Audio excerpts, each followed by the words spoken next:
And as Russia's war in Ukraine continues, people here in the States are finding more ways to take a stand. That's right. Since one of the country's leading exports is diamonds, many people online are calling for a boycott of the precious stones. But Abby Larico joins us now to verify why that might not be so easy. Hey guys, good morning. This is a challenge if you are looking to buy a diamond, of course.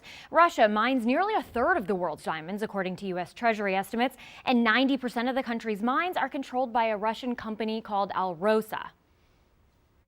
After Russia invaded Ukraine last month, Alrosa and its CEO Sergei Ivanov were hit with U.S. sanctions. Now, some headlines claim the sanctions aren't doing much to stop Russian diamonds from appearing in U.S. jewelry stores. So if you are in the market for a diamond but don't want to buy Russian, it can be tricky. So let's verify. Can you always tell if a diamond was mined in Russia?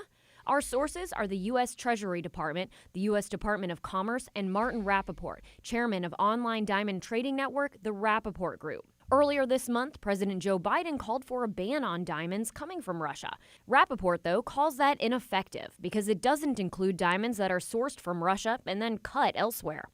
Russia mostly produces rough stones that need to be cut and polished, which is often done in other countries. So a stone mined in Russia could be sold to a company in another country, like China or India, who aren't on a U.S. sanctions list.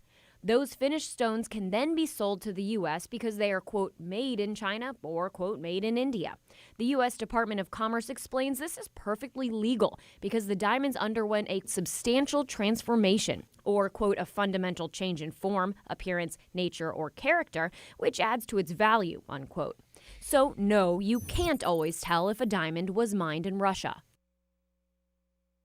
Rappaport is encouraging companies who sell through his exchange to include diamond source information, but it is not required. Back to you guys.